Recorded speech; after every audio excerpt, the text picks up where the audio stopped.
இயேசுவில் எனது அன்பிற்குரியவர்களே, உங்களுக்கு என்னுடைய இதயம் கனிந்த வாழ்த்துக்கள். வணக்கம். அன்பானவர்களே, நம்முடைய சிந்தனைக்கென்ற நற்செய்தி பகுதி மத்தேயு நற்செய்தி 18வது அதிகாரம் 15 20 முடிய. இதில் ஆண்டவர் இயேசு, யாராவது தவறு செய்தால், உனக்கு எதிராக குற்றம் செய்தால், நேரடியாக அந்த தவறு செய்தவரிடம் சென்று பேசி சமாதானம் செய்து கொள்வது நல்லது. தவறு செய்தவர் மன்னிப்பு கேட்டால் நல்லது.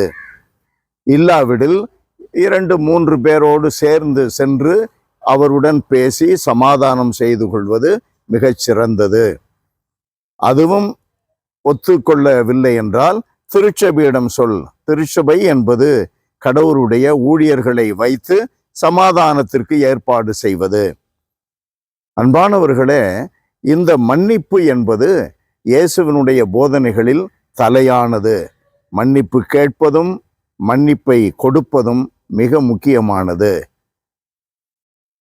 நாம் ஆண்டவர் இயேசுவிலே பார்க்கிறோம், அவர் கொலை செய்யப்படுகின்ற அந்த வேளையில், சிலுவையில் தொங்குகின்ற அந்த வேளையிலே 23-34 லூக்கா நற்செய்தியிலே கொலை செய்யப்படுகின்ற அவரே தன்னை கொலை செய்து கொண்டிருப்பவர்களை தன்னுடைய ஜெபத்திலே வைக்கிறார். தந்தை கடவுள் அவர்களை மன்னிக்க வேண்டும் என்று விரும்புகிறார், வேண்டுகிறார்.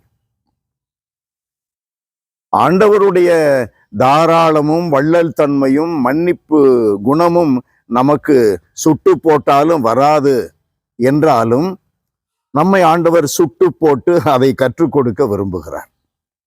அதுதான் ஆண்டவருடைய போதனையே.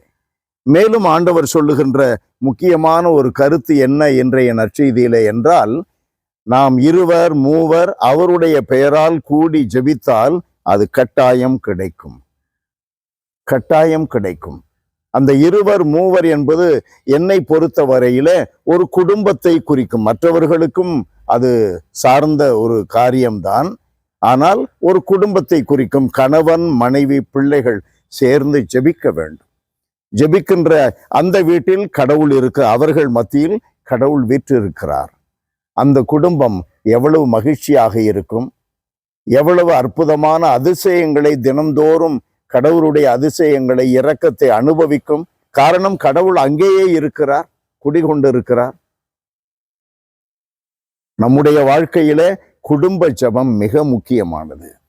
அடுத்த தலைமுறையினரை ஜெபிக்கின்ற ஒரு தலைமுறையினராக உருவாக்குவதும் அந்த குடும்ப ஜெபம்தான். குடும்பத்திற்கு தேவையான காரியங்களை கடவுளிடமிருந்து அன்றாடம் பெற்றுக்கொள்ள, அன்றாட உணவு, அதை பெற்றுக்கொள்வது அந்த ஜெபத்தின் வழியாகத்தான். இது கடவுளுடைய கட்டளை. அன்பான எங்கள் இறைவா, உம்மை போற்றி புகழுகிறோம், தாழ்மையோடு ஆராதிக்கிறோம். அன்பின் தகப்பனே, எங்கள் ஒவ்வொருவரிலும் மன்னிக்கின்ற வள்ளல் தன்மையை உருவாக்கும். அது தினம்தோறும் வளரச் செய்யும். குரோத மனப்பான்மை இல்லாமல், வைராக்கியம், வர்மம் இல்லாமல் மற்றவர்களோடு எப்பொழுதும் சமாதானமாயிருக்க எங்களுக்கு கற்றுத்தாரும். ஒருவேளை அவர்களுடன் நல்ல உறவிலே எங்களால் வளரவே முடியவில்லை என்றால் அமைதியாக அவர்களுக்காக ஜெபிக்கவும், எங்கள் விருப்பத்தின்படி பேசி அவர்கள் பெயரை கெடுக்காமல் இருக்கவும் எங்களுக்கு கற்றுத்தாரும்.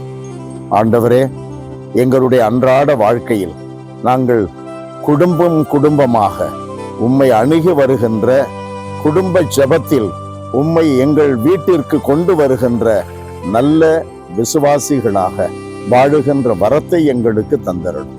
எங்கள் மத்தியிலே குடியிரும் ஐயா, எங்களை ஆசீர்வதியும். இயேசுவின் பெயரால் மன்றாடுகிறோம் தந்தையே. ஆமென், ஆமென்.